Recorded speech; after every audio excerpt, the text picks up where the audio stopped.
இங்கே லேண்ட் வாங்க தனிகை வந்து ரொம்ப ஹெல்ப்ஃபுல்லாக இருந்துச்சு. அப்புறம் என்னோட பட்ஜெட் எந்தெந்த லேண்ட் சூட்டபிளாக இருக்கும்னு சொல்லி எனக்கு சஜஸ்ட் பண்ணாங்க.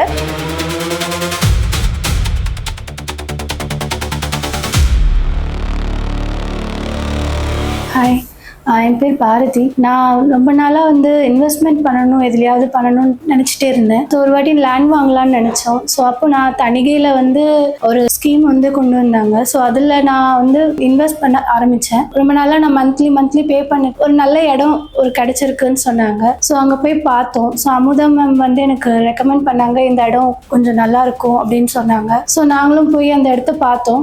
பார்த்த வரைக்கும் எங்களுக்கு ஓகேவா இருந்துச்சு. ஸோ நான் இன்வெஸ்ட்மெண்ட் ரொம்ப நாளாக பிளான் பண்ணிட்டு இருந்ததுனால ஸோ எனக்கு இந்த லேண்ட் வாங்க எனக்கு தணிகை வந்து ரொம்ப ஹெல்ப்ஃபுல்லாக இருந்துச்சு. இன்வெஸ்ட்மெண்ட் பிளான் பண்ணுறதுக்கு இடம் வாங்குற ஐடியா இருந்தால் தணிகை சஜஸ்ட் பண்ணுறேன். தணிகையில் வந்து ஒரு எஸ்ஐபின்னு சொல்லி ஸோ நான் அதில் ஜாயின் பண்ணேன். அந்த எஸ்ஐபி எப்படி ஒர்க் ஆகும் அப்படின்னா, இப்போ நம்ம மாதம் நான் வந்து 2000 ரூபாய் கட்டிட்டு இருந்தேன். ஸோ அந்த 2000 ரூபாய் ஒரு 10ஆம் தேதிக்குள்ளே கட்டுறப்போ தணிகை வந்து இப்போ நான் 2000 ரூபாய் கட்டுறேன்னா இல்லை ஒரு அடிஷன் ஒரு 80 ரூபாய் ஆட் பண்ணி ஸோ நான் இடம் வாங்குறப்போ அந்த அமௌண்ட் வந்து எனக்கு அதில் இன்வெஸ்ட் பண்ணுறதுக்கு எனக்கு ரொம்ப ஹெல்ப்ஃபுல்லாக இருந்துச்சு. இந்த ஸ்கீம் வழியாக போகும்போது எனக்கு ரிஜிஸ்ட்ரேஷன் பட்டா எவ்ரிதிங் வந்து ஃப்ரீயாவே எங்களுக்கு பண்ணி கொடுத்தாங்க.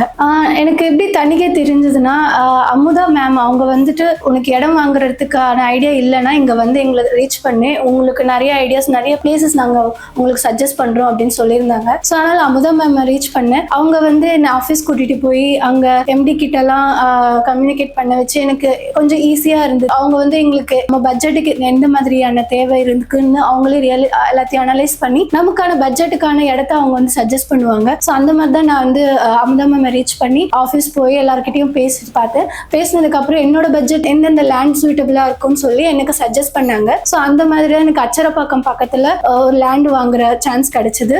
என்னோட இன்வெஸ்ட்மெண்ட் வந்து ஃபியூச்சர்ல கொஞ்சம் நல்ல க்ரோத் இருக்கும்னு நினைச்சுதான் நான் அங்கே இன்வெஸ்ட் பண்ணேன். ஸோ அதுக்கு வந்து அமுதா மேம் தான் எனக்கு ரொம்ப ஹெல்ப்ஃபுல்லா இருந்தாங்க.